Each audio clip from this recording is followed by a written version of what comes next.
Hello guys, welcome back to my mini blog. আজকে বেরিয়ে পড়েছিলাম সপরিবারে। ফার্স্টেই গেলাম বলরাম মন্দির, তারপরেই আমরা যাচ্ছিলাম কুমোরটুলিতে, কারণ কালকেই সরস্বতী পুজো।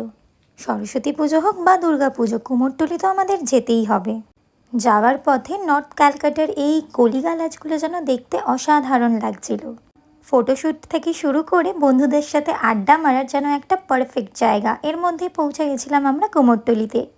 আমাদেরও বাড়িতে সরস্বতী পুজো হয়, তো আমরাও ঠাকুর কিনতে এসেছি এই জন্যই। এখন প্রায়শই সব জায়গায় ঠাকুর পাওয়া যায়, বাট কুমোরটুলির যে প্রতিমাগুলো সেগুলোর মধ্যে যেন একটা আলাদাই আভিজাত্য আছে। এক দেখাতেই যেন নজর কেড়ে নেয়।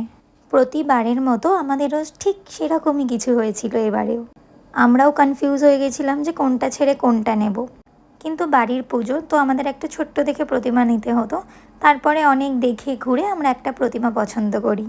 কুমোরটুলিতে গেলে যেন ছোটোবেলার দিনগুলো ফিরে পাই। দেখে খুব ভালো লাগে যে স্কুলের সমস্ত ছাত্রছাত্রীরাও মূর্তি এইভাবেই নিয়ে যায়, ঠিক আমাদের ছোটোবেলার মতো। আর তাছাড়াও কুমোরটুলি মানেই হচ্ছে বাঙালিদের একটা আলাদাই ইমোশন, যেটার অনুভূতি হয়তো সবাইকে বলে বোঝানো সম্ভব হবে না। সব মূর্তির মধ্যে সব থেকে বড় বড় মূর্তিগুলোই বেশি ভালো লাগছিল, কারণ এগুলো আগে থেকে অর্ডার দিয়েই বানানো ছিল প্যান্ডেলের জন্য। দেখতে জাস্ট অপূর্ব সুন্দর লাগছিল। ঢাকের সাজের ঠাকুর থেকে শুরু করে নর্মাল শাড়ি পরানো ঠাকুরগুলো যেন অপূর্ব সুন্দর লাগছিল। আর সব থেকে মেন বিশেষত্ব যেটা হলো সেটা হচ্ছে কুমোরটুলির ঠাকুরের যে চোখের আঁকার যে কায়দাটা, সেটা খুব সুন্দর, একদম টানা টানা। আর এখানে ওনারা মাকে সাজাচ্ছিলেন। পুজো এসে গেছে বলে যে কাজ বন্ধ তা কিন্তু না, কন্টিনিউয়াসলি এরা কিন্তু মায়ের সাজ, মায়ের চোখ এঁকেই যাচ্ছিলেন।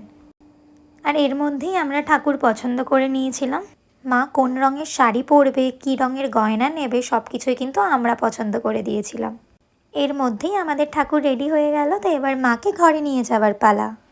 মাকে তো সুন্দর করে সাজিয়ে নিলাম, এবার প্যান্ডেলটাও তো ভালোভাবে সাজাতে হবে, তাই না? তাই ডেকোরেশনের জন্য কিছু জিনিস নিচ্ছিলাম সেখান থেকেই। আমি, আমার মা, আমার বোন এসব করতে খুব ভালোবাসি। নানা রং বেরঙের জিনিস দিয়ে সাজিয়ে তুলতে খুব ভালো লাগে আমাদের। তারপর আমরা গাড়ি বুক করে নিলাম।